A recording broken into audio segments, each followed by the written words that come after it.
جیون مشن کے تقریباً 1100 پروجیکٹس اور یونیورسل سروس آبلیگیشن فنڈ کے تحت 170 ٹیلی کام ٹاورز کا افتتاح انجام دیا، جس سے 300 سے زیادہ دیہاتوں کو فائدہ پہنچے گا۔ اس کے علاوہ ایٹا نگر میں وکست بھارت وکست شمال مشرق پروگرام میں وزیر اعظم مودی نے اپنے مخالف پر خوب حملہ کیا۔ انہوں نے کہا کہ کانگریس نے سرحدی گاؤں کو نظر انداز کیا تھا اور انہیں آخری گاؤں قرار دیا تھا، لیکن میرے لیے یہ پہلا گاؤں ہے، اس لیے ہم نے وائبرنٹ ولیج پروگرام شروع کیا ہے۔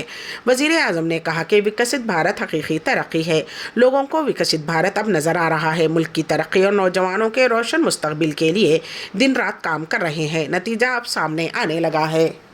دہلی کے وزیر اعلیٰ اروند کیجریوال نے اسمبلی میں بجٹ اجلاس سے خطاب کرتے ہوئے بی جے پی کو کڑی تنقید کا نشانہ بنایا۔ بجٹ پر 3 دنوں تک چلی بحث کے اختتام پر وزیر اعلیٰ اروند کیجریوال نے اپنے خیالات پیش کیے۔ انہوں نے کہا کہ ترقی کا ماڈل اور تباہی کا ماڈل دونوں ملک کے سامنے ہیں، دونوں ماڈل الیکشن جیت گئے، اب ملک کی عوام کو فیصلہ کرنا ہے کہ وہ ملک کی ترقی چاہتے ہیں یا تباہی۔ کیجریوال نے کہا کہ اگر اس دور میں شری رام ہوتے تو بی جے پی والے ان کے گھر بھی ای ڈی اور سی بی آئی بھیج دیتے۔ واضح رہے کہ دہلی کا بجٹ 4 مارچ کو رام راجیہ کی تھیم پر اسمبلی میں پیش کیا گیا، اس کے بعد 3 دنوں سے اس پر بحث چلی ہے۔ ہفتے کو وزیر اعلیٰ اروند کیجریوال کے خطاب کے بعد اسے صوتی ووٹ سے منظور کر لیا گیا۔ وزیر اعظم نریندر مودی نے آج اپنے 2 روزہ دورے پر آسام میں ہیں۔ آج یعنی ہفتے کو وزیر اعظم نریندر مودی ریاست میں 18,000 کروڑ روپے سے زیادہ کے پروجیکٹس کا آغاز کیا۔ اس کے علاوہ وزیر اعظم نریندر مودی نے جورہاٹ میں آہوم جنرل لاچت بورفوکن کے مجسمے کی نقاب کشائی انجام دی۔ اس دوران وزیر اعظم نریندر مودی نے کہا کہ آج مجھے ویر لاست بورفوکن کے عظیم اور عظیم مجسمے کی نقاب کشائی کرنے کا شرف بھی حاصل ہوا ہے۔ لاست بورفوکن آسام کی بہادری، شجاعت اور جدوجہد کی علامت ہیں۔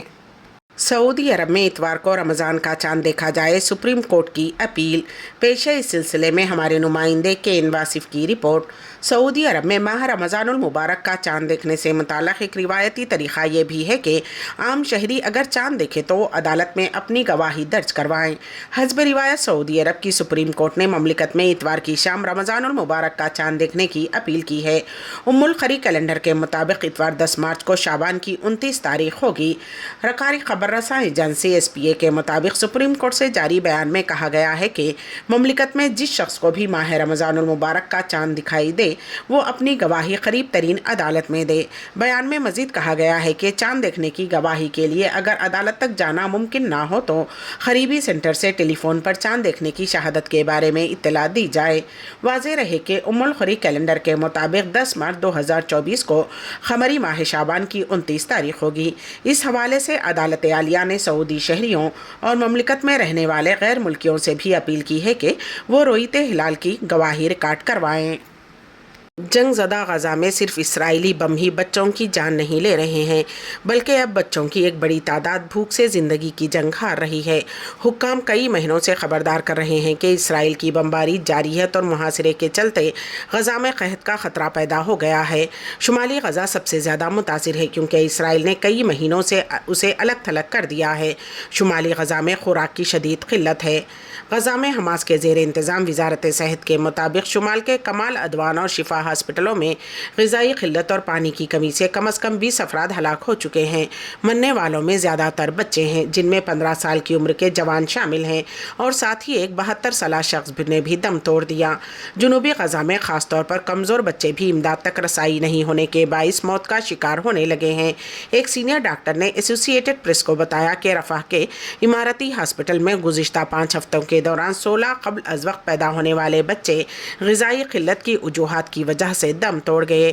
یونیسیف کے مشرقی وسطی کے سربراہ ایڈیل کھودرو نے اس ہفتے کے شروع میں ایک بیان میں کہا تھا کہ غزہ میں بچوں کی موت کا خدشہ ہے۔ سعودی عرب میں خواتین اہم عہدوں پر تعینات ہیں، شیخ السدیس کا بیان۔ پیش ہے اس سلسلے میں ہمارے نمائندے کین واصف کی رپورٹ۔ بین الاقوامی یوم خواتین کے حوالے سے بہت سی اہم شخصیات نے اظہار خیال کیا۔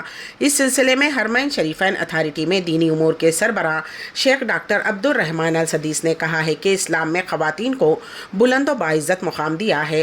معاشرے کی ترقی اور تعمیر میں خواتین کا کردار بے حد اہم ہے۔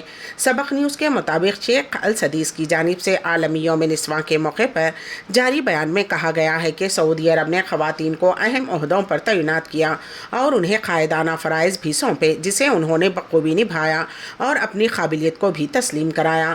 انہوں نے مزید کہا کہ مملکت میں خواتین کے حقوق کا تحفظ کیا جاتا ہے، خاص کر شاہ سلمان بن عبدالعزیز اور ولی عہد مملکت شہزادہ محمد بن سلمان کے عہد میں انہیں ہر طرح سے احترام و عزت دیتے ہوئے بااختیار بنایا اور مثالی و موزوں ماحول فراہم کیا۔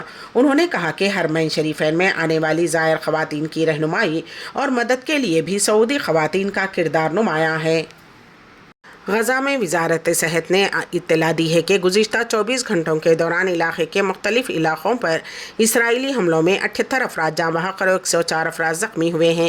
وزارت کے مطابق تازہ ترین اعداد و شمار سے غزہ میں ہونے والی ہلاکتوں کی کل تعداد 30,878 ہو گئی ہے، جبکہ زخمیوں کی مجموعی تعداد 72,402 تک پہنچ گئی ہے۔ وزارت کے مطابق جاں بحق ہونے والوں میں 72% خواتین اور بچے تھے۔ فلسطینی پناہ گزینوں کے لیے اقوام متحدہ کی ایجنسی انروا نے کہا ہے کہ غزہ میں گزشتہ 5 ماہ کے دوران تقریباً 9,000 خواتین کو قتل کیا گیا ہے۔ انروا نے ایکس پر ایک پوسٹ میں کہا کہ خواتین کے عالمی دن پر غزہ کی خواتین اس وحشیانہ جنگ کے نتائج کو برداشت کر رہی ہیں۔ ایجنسی نے کہا کہ ہلاک ہونے والوں میں سے اکثر مائیں ہیں جو اپنے خاندانوں کو پیچھے چھوڑ جاتی ہیں۔ آصف علی زرداری دوسری مرتبہ پاکستان کے صدر منتخب۔ حکمران اتحاد کے نامزد امیدوار آصف علی زرداری دوسری مرتبہ صدر مملکت منتخب ہو گئے۔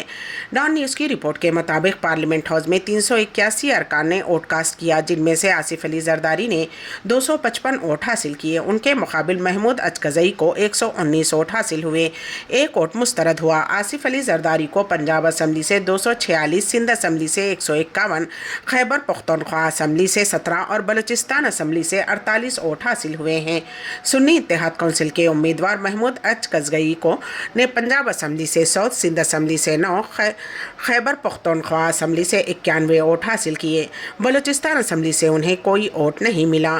نو منتخب صدر آصف علی زرداری کل اپنے عہدے کا حلف لیں گے۔ قبل ازیں صدر مملکت کے انتخابات کے لیے قومی اسمبلی، سینیٹ اور چاروں صوبائی اسمبلیوں میں صبح 10 بجے سے شام 4 بجے تک ووٹ ڈالے گئے، جس کے بعد قومی اسمبلی میں پریزائڈنگ افسر نے حال کے دروازے بند کرنے کا حکم دے دیا۔ آخر میں سرخیاں ایک بار پھر۔ نمازیوں پر پولیس آفیسر کا ظلم، بیرسٹر اسد الدین اویسی کا وزیر اعظم نریندر مودی سے سوال۔ تلنگانہ RTC ملازمین کے لیے خوشخبری، سعودی عرب میں خواتین اہم عہدوں پر تعینات ہیں، شیخ السدیس کا بیان۔